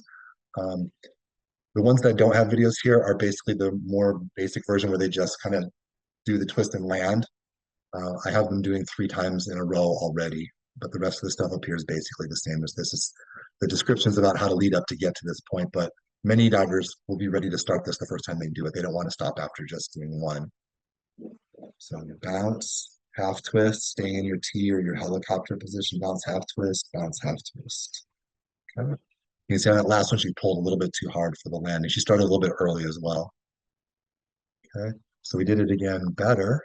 And I gave her the cue of trying to pull up first before going and to push harder with the arm that was pulling back, push harder with that foot than the other foot in order to stay a little bit more balanced. And you can see a big improvement in what she did with that.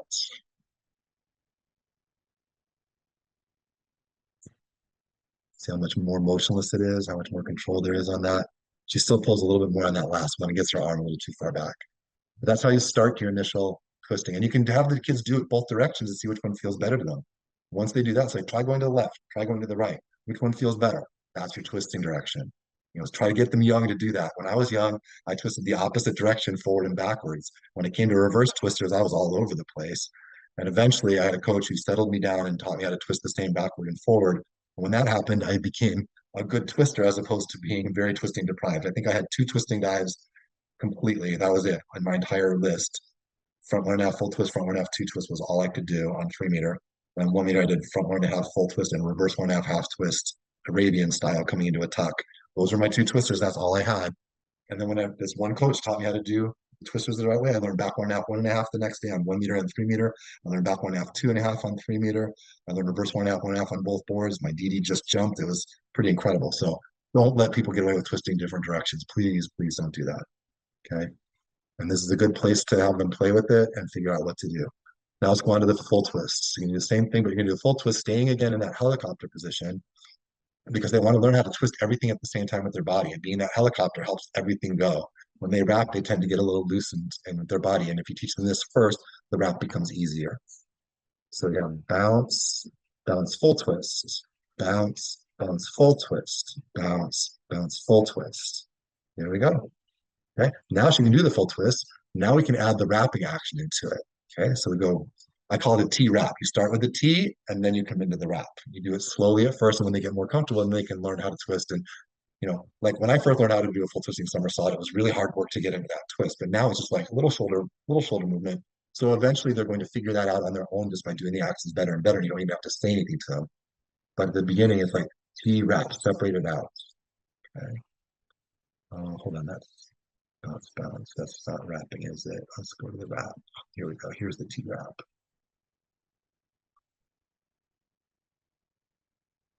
Okay. So bounce, bounce, T wrap, bounce. That was just a single one. And then we have her do it 3 times in a row. And if any of you are in the creative language one, I was telling her about how to use the double rainbows coming out of the twist in order to stop it. And that helped her out a lot. So thank you for the person who mentioned that in the last seminar that I did with y'all. Okay. And we have bounce, bounce, full twist, bounce, bounce, full twist, bounce, bounce, full twist. Okay. So that's how I begin to work twisting with the divers. And that's it for all the jumps. Now we can run the drops. I did all the seat drop progression, so I'm not going to go over any of that stuff. But just remember, you can do them in tuck and pike. I just want to show you some examples of the tuck and pike. Here's Kyle doing a 1-step hurdle into the seat drop tuck. And you can see that he had a really nice line. He had a really good extension before coming to the tuck. He stayed in this vertical really well.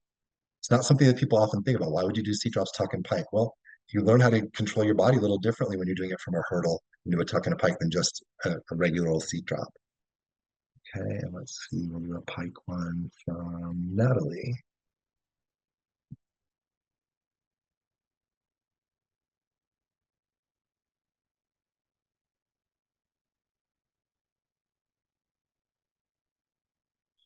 It's just a little tight when she came to her pike. It wasn't as smooth as it could be. She would kind of keep her chin up and stretch out a little bit more. But you can see the basics again, doing the hurdle, the takeoff, the vertical line, getting that line, then connecting into the pike position, then coming out of it, and coming out of it, not pulling the body back too much, but doing the proper kind of come out that's going to help with an actual dive. Okay, we'll move on to knee drops. Knee drops are not used all that much, but they are an intermediate way to get to table drops. And they also are something that you might start like first learning a front somersault on trampoline, doing it from a knee bounce into a flip, a lot less threatening for a diver than doing it from a really high place. Maybe you'll do full twisting somersaults to your back or to your seat again from your knees. Or maybe you're flying out of control and you have to come to your knees as a stopgap measure to save yourself. So it's an important skill to have, but it's not one we spend a whole lot of time on. So here's a single knee drop. The really big thing about knee drops is kids will really loosen up their midsections when they do it. They really will loosen up a lot. He didn't on the single one. You'll see it later when he does the triple one that he does. We don't need to watch Natalie's. So here is Kyle's first attempt at doing 3 knee drops in a row, and you're going to see his body go all over the place.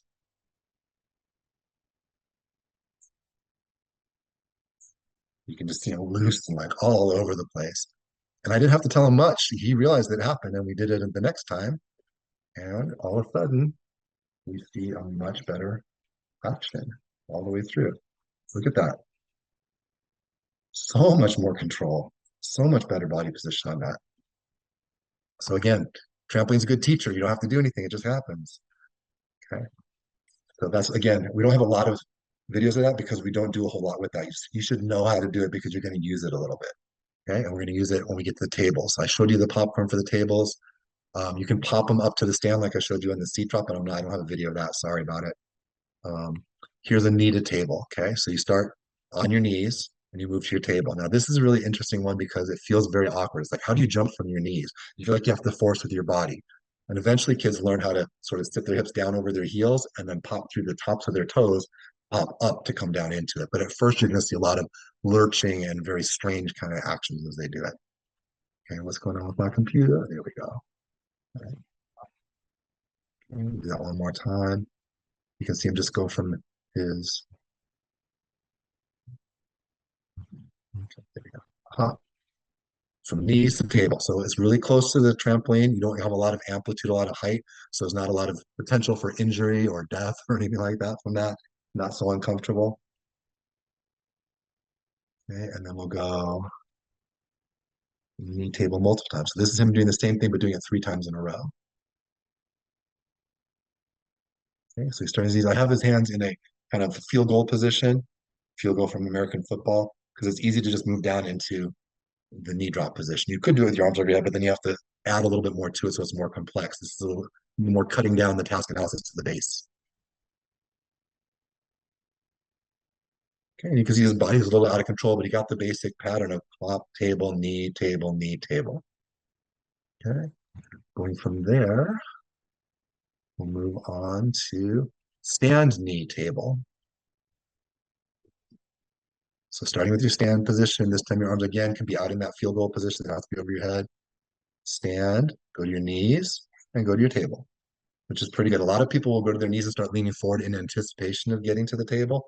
And this is a great way to stay on your 12 o'clock line, 12 o'clock stand, 12 o'clock knees, then go to your table.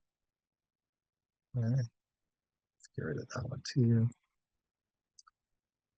And then we have from a crouch. We're gonna do this from a low crouch. Okay. So to do it from standing, they do it from really low. Actually, hold on a second. I don't think I want to go there yet. My bad. We do have to go from stand knee table. Okay, so we did knee table. Now we're going to go stand knee table, which I don't think we did. Okay, so this, we just did this, didn't we? Sorry, my bad. So stand knee table, and then you take away, we'll watch it one more time. Then we're going to take away the table and go from stand to knees. Or sorry, stand, we're going to take away the knees and go stand to table directly. You have that little knee drop to get you closer down to the trampoline to make it feel better. And then the next one is crouching, my bad. So we're doing this right.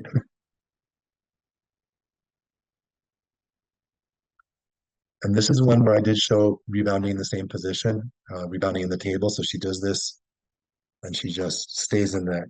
So when people first learn a seat drop, maybe they'll do a seat drop and they'll stay on their seat drop. They won't go seat and come back up to the stand.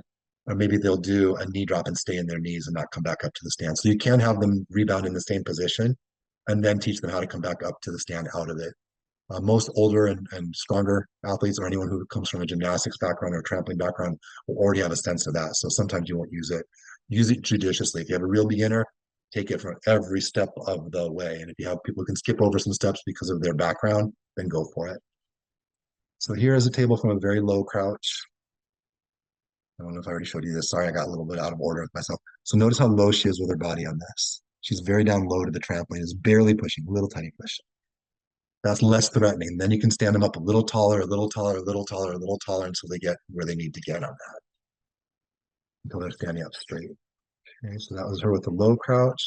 I'll have Kyle do it from a crouch as well. He's pretty comfortable with these. So even though he's in a crouch, he like jumps up really strong after the crouch. It's like, why did you crouch? You should have stood up straight because you just jumped really up tall into it. But good control on that. And then we have Natalie doing it from a crouch as well from a little bit taller place.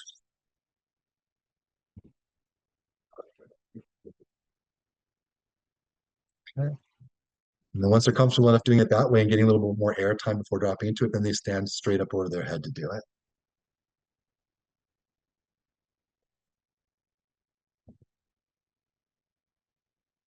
To get the exact kind of takeoff position they should have for their front and inward actions. Tall, come into it. Okay, I'm learning how to get their hips up to start and not throw their bodies down to do it. And a lot of beginning divers are going to have problems with it. They're going to throw their chest out and they're going to do like donkey kicks back and forth and all kinds of weird stuff. So then you bring them back down to where it's easier to do it from the crouch, do it from the stand, knees, table, whatever. Whatever works. Go back and forth. It's not always going to go forward. It's going to sometimes spiral backwards and then come forward again when they're ready. Okay, and then doing it 3 times in a row. And this one often will have the recovery bounce between. If they're strong enough, they can come back up and go right to it, up and right to it. But often there'll be a recovery bounce in between to get themselves balanced and in position to do the next one well. Sometimes the recovery bounce will be 2 recovery bounces. So table, bounce, bounce, table. Oh, 2 tables. Oops, bounce, bounce, table, bounce. So he kind of got off on his pattern there. He did 2 recoveries, or he did a recovery on his crouch position, his table position. All right. Then adding the press. So you're seeing basically the same. Now we're getting the same thing as we saw before. You do it from the over the head position, then you do it with the press, then you do a full lift and press like a back takeoff, then you do a hurdle like a front takeoff, and that kind of thing. So they all kind of follow the same thing. So there's the press into it. Very nice control. I would like to see him, of course, go over the top a little bit more instead of dropping to the sides. But he's doing it. We'll go into full lift and press. He does the full lift and press. Oh, sorry. Swing time. So 3 times. 3 swing press time.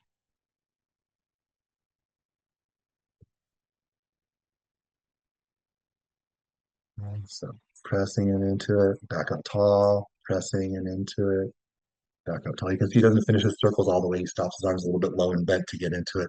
But he's getting the sense of what to do, keeping his body still, waiting, starting it with his hips, not his chest. Okay, full lift and press like it's an inward.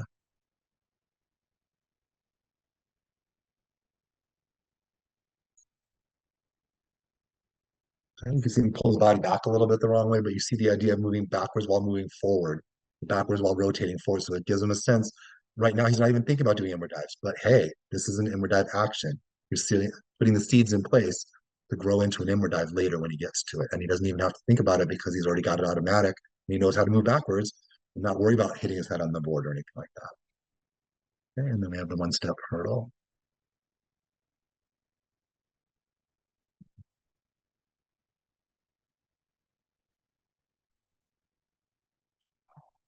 Pretty nice. Let's look at a mature form of that from Natalie. You're going to see a much better um, action with the arms coming through and starting with the hips up to control it.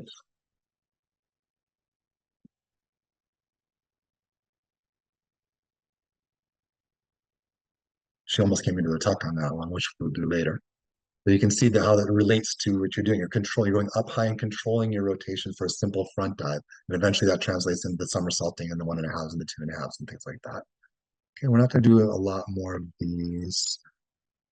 You've already seen how to do tucks and pikes and other things, so I'm not going to show you these because I don't want to waste too much time. But there is something that's really important that we want to get.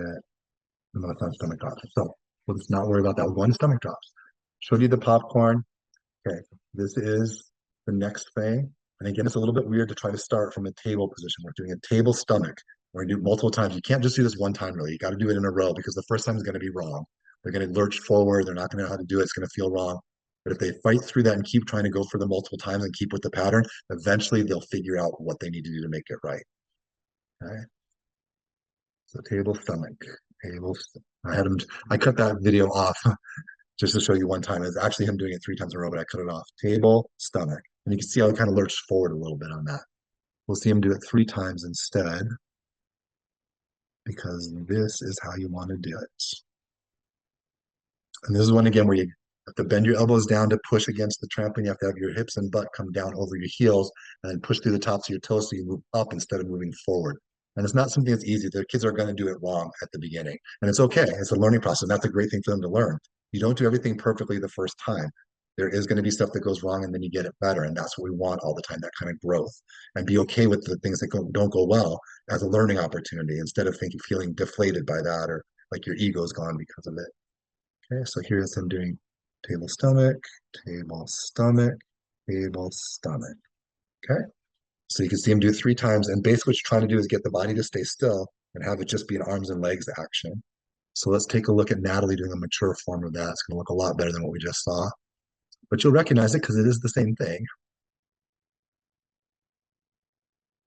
Okay, so she's a table. And you'll see her body just stays in place. And it stays in place. And it stays in place. It's the arms moving forward and the legs moving back, and the body doesn't do anything. Sometimes you can call attention to that. I like to get on the trampoline and model it for the kids. I will do it.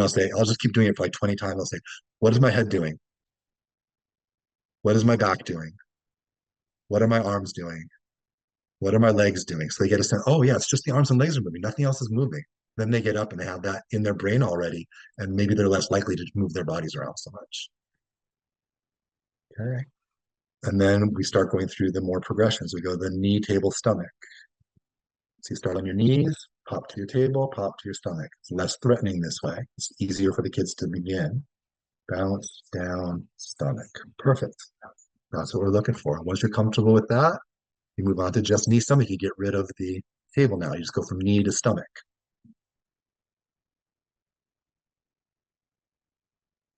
Knee, stomach. And you can see he starts this the wrong way. He leans forward, he puts his chest out. He's not popping his hips up. Not exactly the right way, but it's a beginning step for that. Here's Natalie doing it the more mature way. So you'll see her not throw her chest forward, pop her hips up more. It wasn't a very strong pop. Again, coming off your knees, it's a little bit hard to get a strong push, but it is what it is. And again, this is a stepping stone. Once you do this, like once you learn how to go to your stomach, you're not going to go back and do this, except for if you're trying to teach someone to do it, or if you're playing add-on and you want to try and get someone out or something like that. But okay, and then we have stand, knee, table, stomach. So now that we're adding from stand, we want to put the knee and the table back in to make them not want to throw their chest into it so much. So we have stand, knee, table, stomach. Okay. Then we'll take away the table and go stand, knee, stomach.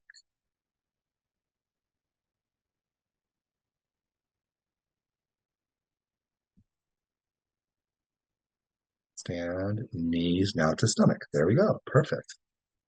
That's what we're looking for. Not perfect. He's not beautiful form, but he's got all the things he needs, and we can make it look better and get a little more hips up, keep the chest in the right shape, things like that. Okay, and then we do it from crouching. Again, we go from the crouching because we want to be low. We're standing on our feet now. We want to be low, so if we do it the wrong way, it doesn't hurt. So he comes down really low and crouches and goes to his stomach. Okay. He again already knows how to do stomach drops, so he doesn't feel like he has to do the crouch too much. Okay. This was rebounding in stomach drop position. I didn't get a video of anyone doing that, but it would be like basically get down there and just stay on your stomach. Okay, and then we have nice standing up. He has bent knees on this. He doesn't have the greatest form yet. But this is standing up tall and doing the stomach drop now. He's comfortable from the crouch. Moving on to here. And he bent up his position. I'd like to see him drive through his legs stronger, get his hips up more, maintain his shape a little bit more to get that rotation the right way. And eventually he'll get that. Right now he's just not quite there. And I'd keep him in the crouch as long as he needs to be in the crouch and then have him do the stand up when he's ready. And maybe I'll go back and forth. Crouch this time, stand this time. Crouch this time, stand this time. It's fun to vary it up for the kids as well. Okay. Then you do your swing time with recovery bounce. So this is one where you go stomach, bounce, bounce, stomach, bounce, bounce. I'm not going to show you all of the variations. Then single pressing into it, and then multiple pressing, bounce, press, stomach, bounce, press, stomach, bounce, press, stomach. Do it like a back takeoff, full lift and press to your stomach. Might as well show one of those.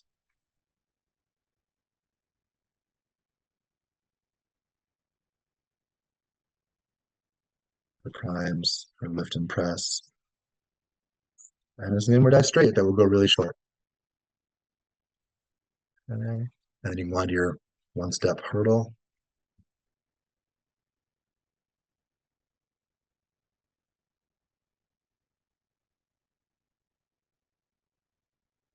And you can do tuck, pike, whatever. I've got all those variations down lower. You can see the tuck ones, you can see the pike ones, you can see all the different bouncing versions of them. I'm not going to go through all those ones again. Um, there was something that was supposed to be in here. I didn't see this. It's in the top one. There we go. Tuck tail. Sorry about that. The tuck stomach progression is a very important one, and this is a different video that I made from a group that I work with at Kamehameha schools, and hopefully, so she's doing table stomach, table stomach. Then she starts pulling into the tuck. So she's getting the muscle memory of going table, stomach, and not moving the body, and then moving into the tuck. And then doing the knees, table, tuck, stomach, and then knees, tuck, stomach. Let's watch this a few times so you can get a sense of it again, because it's got the music in the background. Let me turn, if I can turn that off so it doesn't distract us. Okay, so watch what she's doing at the beginning here. She's going table, stomach, table, stomach, table, stomach, table, tuck, stomach, table, tuck, stomach, table, tuck, stomach. Okay, let me pause that. So that's another one where I will do that action as a model for them. And I'll say, what are my knees doing? Oh, they're hugging up into your chest. What are my arms doing? They're coming into your knees. But again, your head and chest aren't doing anything. It's just your arms and legs that are doing the action. So get a sense not to throw their chest to try to come in their tucks. This is a very valuable progression to get the kids to do. The next thing is doing it from the knees to table to tuck. Okay. And then from the knees to the tuck. Okay. And then they can start doing it from the crouch and then the stand up and then the press and then the whole shebang. All right, let's go on to backdrops. And I think that's the last thing we'll have time for. I was right. I said we were going to go for 2 hours on this one. So we did the popcorn ones already. Here's a mummy drop. I call it a mummy drop because you get in a stereotypical position of a mummy and you just fall. And I spot the kids on the beginning of all backdrops. So you'll see me have my hand against his back. And as he falls, I'll be pushing against his back to make sure I control him coming down. So you can see my hand against his back. He's pushing and I'm controlling him on the way down. Okay. Once I've done that and I feel comfortable that he's got the idea, I go on to what's called a phantom spot with that, which is me. Where's my phantom? Oh, okay. He went on to the mummy drop independence. So I'm not going to show you the phantom spot there. I'll show you a phantom spot somewhere else. But I do the phantom spot on this as well. I would have my hand behind him like 6 inches, and I would just not be. If he needs it, I stick in and help him. If he doesn't need it, I can pull my hand away. He just falls down the right way. A lot of kids on this will start pulling their bodies to try to help themselves out. They need to learn how to stay in shape. And it's really you fall until you lose balance and you pull your knees up. You don't pull your body back to get there. And then here's a pushing mummy spotted. So you can see me fully spot him on the pushing mummy. So he's still in that mummy position to start. And you can see I started to lean back instead of staying on as a good line on that. So he needed my spot there. If he had done that without my spot, he would have landed way too far over on his shoulders or his neck. And that wouldn't have been good. Once I got him to a place where he felt comfortable and he was in the right place, I did a phantom spot, and you're going to see a huge difference this time with him staying on his line. You'll see why I felt comfortable having him do it this way. Okay, so you can see my hands not touching him, and I pulled out of the way. He stayed on his line. He didn't pull his chest. He controlled it beautifully. Okay, and so those kind of spots, the spotting against and the phantom spot, can be done on every version of the backdrop, not just the mummy drops, not just the pushing mummy drops. I don't have videos of all of that, but it can be done. Okay, here's him doing a backdrop straight. I think he does this one pretty well with his legs straight. It was one of the rare ones where he got his legs straight all the way. I was so happy to see him keep his legs straight on this. He did get a little bit lean back and whatever. Okay, and then you can add your press. Actually, you can do your swing time.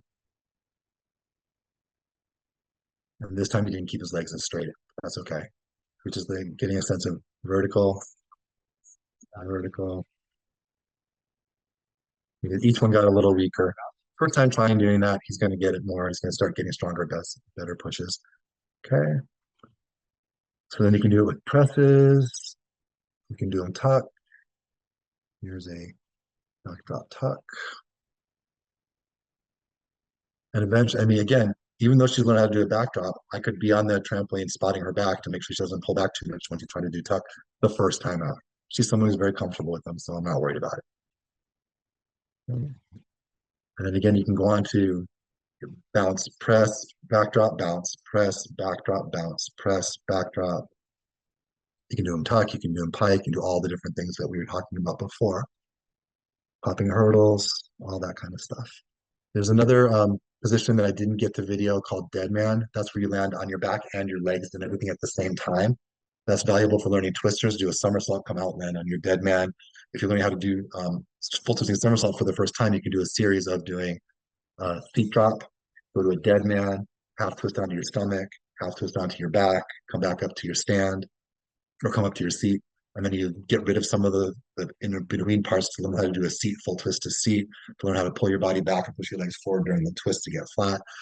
Unfortunately, that's a little more advanced. I didn't have enough time. I'm glad I didn't have enough time because we're at 5:56 and we're almost finished with the seminar. And pretty much we got through everything that I would hope to get through for you. And hopefully this is giving you a lot of tools and ideas of what you can do on a trampoline.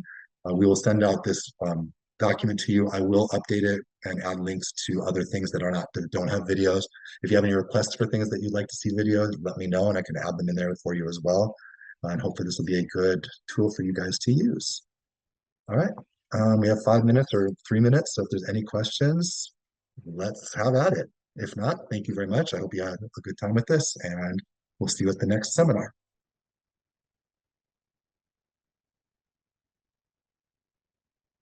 So please quickly put your questions in the question and answer if you have any. We'll don't have any right now, but we will give you a minute or so to type them out if you do have any.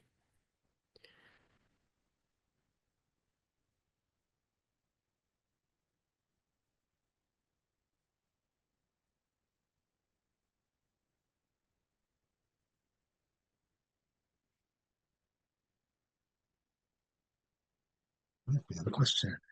It's just Hmm. someone, well, shouldn't say just, it's just a thank you.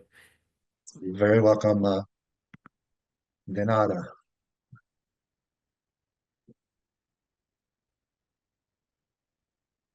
All right. Well, thank you all very much for attending. And I hope this was valuable. I had fun putting this all together for you. I really am a big fan of the progressions and that task analysis, chaining backwards from the beginning of what you need to learn until the most advanced form, and then work on all the different parts. And going back to the parts that individuals need work on. Maybe someone needs work on where their arms are and their hurdle. Other people need to learn how to step out more or whatever. And you can use the trampoline to get to each of those targeted specific things to help them out. Perfect. Again, thank you, everyone. Keep your eyes peeled on your email inbox and newsletters for future opportunities. We hope to see you there and enjoy the rest of your evening. All right. Thanks, everyone. Good night.